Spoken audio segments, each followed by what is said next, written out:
Hey friends, welcome back to my channel and welcome if you are new. For today's vlog, we are going to talk about all of the juicy things and fun happenings that come with being a professional home organizer. We're going to spill all the tea, even though I have coffee today and there's a spoon inside. I'm so sorry. Now I have to say, before we get started, I have been very lucky to work with a lot of really amazing people. Most of my clients have been spectacular human beings who I've loved spending time with. So I don't have a lot of really scary stories, but I do have some fun ones. So I asked you guys in the community tab to ask me some questions about being a professional organizer, the juicy questions, and I will answer some of those for you today. Okay, number one is, have you ever had a potential client mistaken a professional organizer with a professional cleaner who tries to hire you to clean their house? You would think this would happen a lot, but it doesn't. I've never actually had someone try to hire me to clean up when there is a disorganization problem. I've never had that happen. I've never had that happen either via inquiry or when I was there. They know exactly who they are hiring when they call me, and I've never had that happen. By the way, just as a side note, I don't see a lot of clients in person anymore. It was really there was a lot of things that I was doing over the past 5 years, and I had to drop a couple of things just to have me live a normal life, and seeing clients in person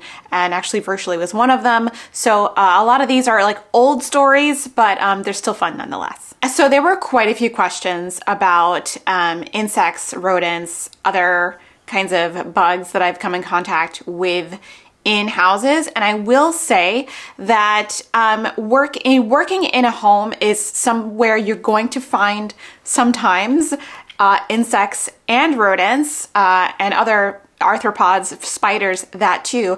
It's just something you're going to have to get past if you want to pursue a career as a professional organizer. I personally have I have had a lifelong sort of anxiety around spiders.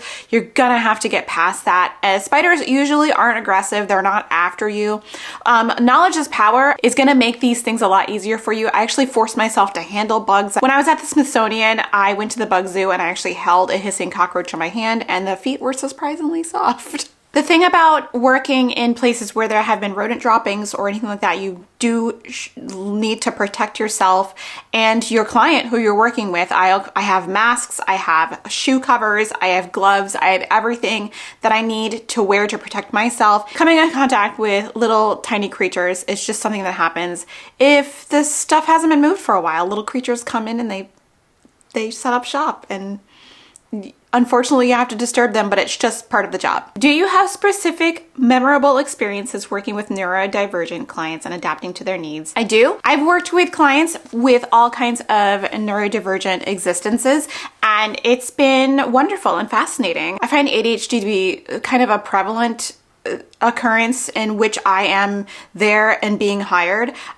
So the best thing you can do is to learn about ADHD. It's definitely a spectrum and can manifest itself in different ways. Some people are hyper-focused. Some people spread their focus out a lot. I do find that there is a lot of stigma around neurodivergent occurrences and conditions that we know, such as schizophrenia. There is I feel like a huge stigma around it. It's probably not what you think it is. Long story short, I did work with a lot of neurodivergent people. Oddly enough, OCD, obsessive compulsive disorder, is not usually something I see with organizing clients. OCD is also not a lot what people think it is. I actually had been diagnosed with OCD at one point. It's more about obsessive thoughts and compulsions. I don't have compulsions, but I was obsessing over something for a while, and I was treated for it, and now I kind of learned to cope with it. I'm very open about the brain and many wonderful things about the brain. I think it's fascinating, and I think that if we were more open in this country about it, then we'd learn to treat people with more respect. What was one of the most fun jobs to do? Have you ever done a celebrity's house? I've never done it like a celebrity's house. I guess, well, I did work with like a very famous conductor in Boston, and who now is like, I don't know, sort of famous world-like, but I was not home. I was not there working with him directly. I was hired like via proxy to organize the home, which was weird. Like he wasn't there. One of the most fun things I did was to completely do a pantry over from scratch. Like this was one of my favorite things because I love when people just let me do whatever. So I spent all day in their kitchen. We took down the old shelves, we put up alpha shelving, and I took out all the expired food. I was like having a great time.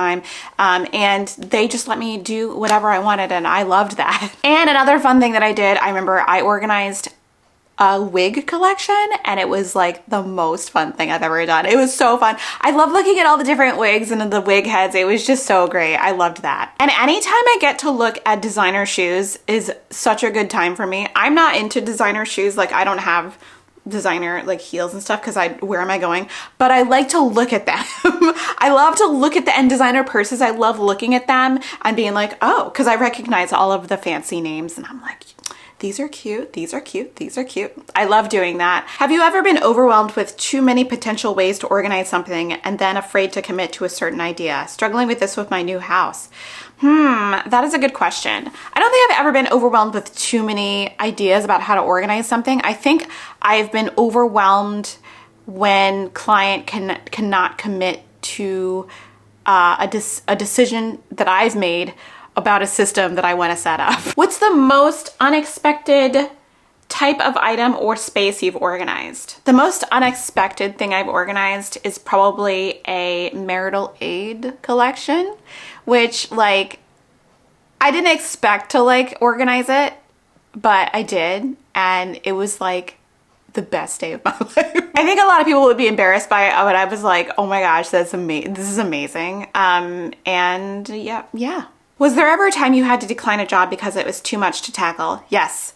If there is hoarding to like a level 2 and higher, I usually would farm that out to a colleague of mine who is good at working with people with hoarding disorder, because I don't have enough education to work with that client, and it wasn't usually my client base anyway. So if I walked in or if I saw pictures and there were signs that it would be too much for me but perfect for her, I would usually pass them on to her. How do you gently reorganize someone who was so completely organized that no one else could live with their setup? I'm someone who puts sections of the newspapers in the recycling the second the family puts it down. Okay, so it sounds like you are the hyper organized person and you're like cleaning up after your friends and family.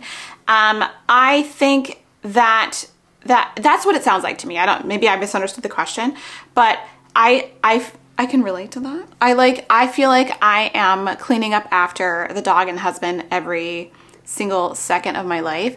And the hard thing about that is that you sort of have to be comfortable with a little bit of disorder because there's compromise when you're living with other people. If I lived alone, I would have probably a lot less stuff around, but I don't live alone. I live with my husband and my dog, and my dog is like, you talking about me? Look at him. He heard his name.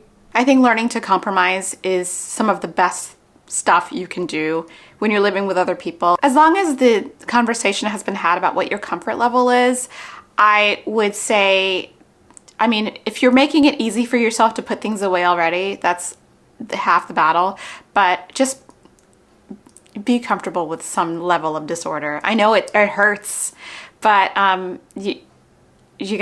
there's a lot of acceptance that needs to happen. What's the funniest moment you had with a client? I have had in the past a client who regularly made me laugh, and the thing that made me laugh so much with this person is that they had things, we would open spaces and things would kind of fall out, like clothes or whatever. And they would say, oh my gosh, that just yeeted itself out it threw itself out at us. And I thought it was the funniest thing. And regularly I would just laugh and laugh and laugh. I miss working with this person. I adore them so much. And yeah, we regularly had fun and laughed and thought it was the most fun thing to hang out together. Saying nothing really hilarious I don't think has happened while I was with a client, but there's been a lot of laughter. How do you deal with awkwardness? Do you organize with or without the client present? How do I deal with awkwardness? I don't feel awkward when I'm with clients. Maybe they feel awkward. How I deal with their awkwardness. I usually am good at making people feel more comfortable if they're feeling awkward in the beginning, because I'm not there to judge. So I think once they get past the idea that I am there to help them and not there to judge their surroundings or the behavior or what's happening, they feel a lot more comfortable. And what was the second part of that question? Do you organize with or without the client present? It depends on the situation and it depends on the client. If I know the client really well, I can organize without them.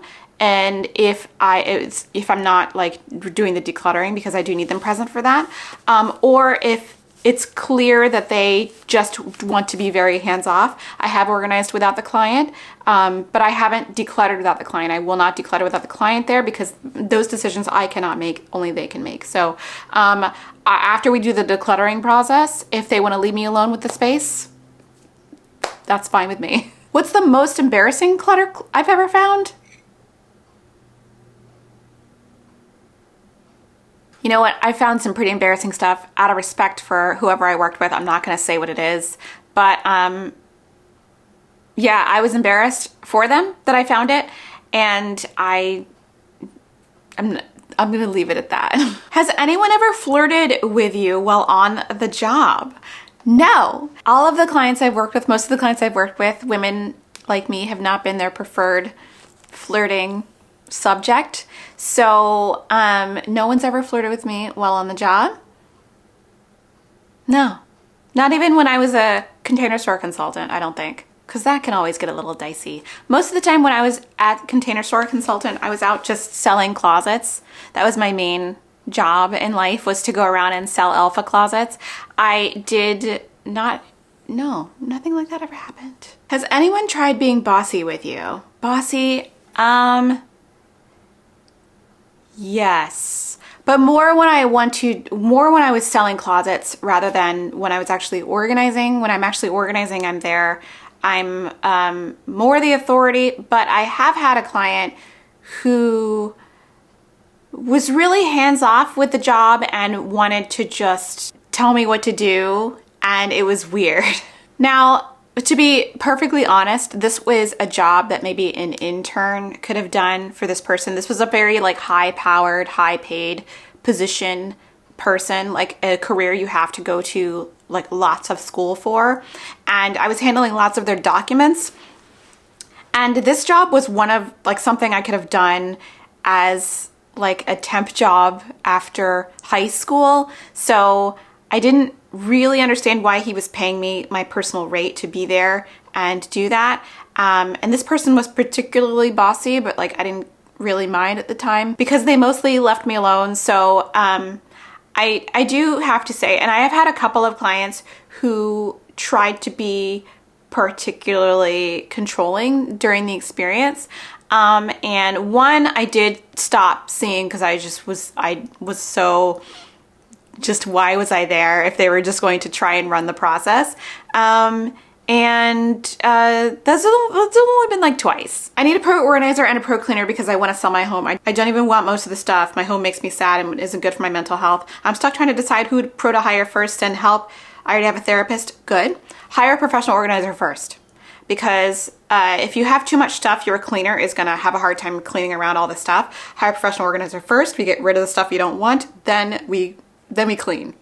Declutter first, then clean. Any tips on closing the deal? I keep getting inquiries but no follow through from potential client after talking about the scope of the work. I'm curious to what your conversation is like with potential client, because I feel like sometimes a lot of us, if we have a little bit of imposter syndrome, and I totally understand where it can come from, if we don't sound very confident in what we can offer, client can kind of sense that, or potential client kind of sense that, and they don't really follow through because I know that you can do the job. They need to know that you're there to help them. I think the key is really to be very confident when you talk to potential clients. People can sense when you're not sure about your own self, so just speak about yourself in a very confident manner, even if you have to fake it. Fake it till you make it. Mentioned as a not to do comment by a nurse in the previous video, how many of your clients have kept medication in the bathroom? All of them. All of them, almost all of them. I feel like 90% of them. So I know that the bathroom is a not the best place to keep any of your medication because of the temperature changes, the humidity. I've found that as long as the environment inside a cabinet is okay, that the medication does okay. But I was trying to steer people away from doing that for the longest time, but there was a lot of resistance. But I had convinced a few people to keep like medicines in the linen closet. A linen closet is a great place for medications if you've never thought of that. But I do find that it's most people. And I mean, at the end of the day, I don't know if it's worth getting worked up over. Have you ever done work on a real messy, cluttered space, only not paid at the end for whatever reason? No. People pay for the session in advance. If they were to refund at the end of that, that's fine. That's something we can discuss. But I cannot afford to be there and spend all my energy, drive to their location, and not be paid at the end. I would suggest, if anyone who is doing a professional organizing business, to have a prepaid session they can purchase, and they can purchase that, and then you show up. And if at the end you need to stay there for longer, you can tack on, but at least you will not lose out on revenue. Have you ever felt unsafe in a home? I have not. I think I've felt uncomfortable with a few people who I sold closets to, but never anyone I organized for. Yes, please tell us the dirtiest client, and please tell us if you've ever had a client that really did not need you. The dirtiest client?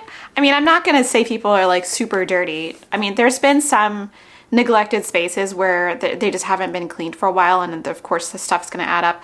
I don't think that anything really significant I can remember, but I have remembered a couple of times when I was there, and I wondered why I was there. I went to a beautiful brownstone downtown, and if you're not familiar, a brownstone is like a row house in a city, and there were very, very expensive things in this house. There was like 20-foot ceilings. It was insane. And I'm not sure why I was there. I was there to help like declutter the pantry, and maybe they needed like motivation to do it, but I was there with them, and I like took a few cans down, looked at the expiration dates, and we moved some to the throw out area or whatever, and then I left. It was quite odd, but I was very wowed by what I saw. Like, there was art, there was expensive furniture, it was amazing. Have you ever had to decline working with a client, and why? Decline. I think I've only had to fire a client. That the only thing I've had to do was stop seeing someone. I've gone to work with people like and just been open to the experience. I have had to stop seeing them or send them to someone else, because I feel like getting your home organized is sort of like ending an addiction, and if you're really not ready, you can't be helped. So there were, I think, a couple of people who I just stopped going to service because I just experienced so much pushback. And I said, listen, when you're ready, I am here for you. What was your favorite or least favorite part of being a professional organizer? My favorite part, again, is seeing designer shoes and designer clothes. I love that. And I also love organizing kitchens and pantries. That was so fun. But I love organizing closets and but I do love seeing if someone has a really nice designer shoe or dress I love looking at it, touching it. I love the whole thing. My least favorite part is working with paper. Paper is the worst thing in the world because it's very labor intensive. You can't just decide to chuck it and chuck it. Either if it has personal identifying information on it, like your address, your phone number, social security number, credit card information, all that stuff, it has to be shredded. So it's very time consuming. So whenever someone would come up to me, they're like, I have all this mail. I'm like, oh gosh. So it was my least favorite part of organizing, was dealing with documents. Documents are the bane of my existence. It's why I don't keep paper around very much.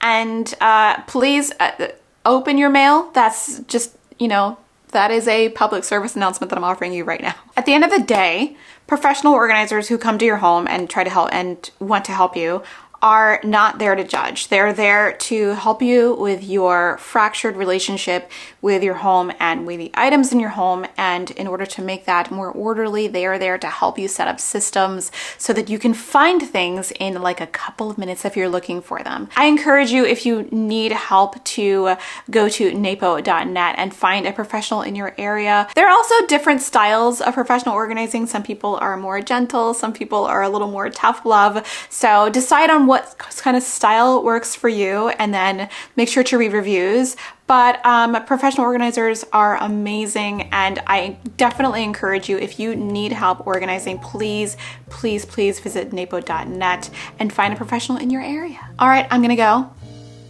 I hope this was entertaining. Thanks for watching, and I'll see you in the next one. Bye.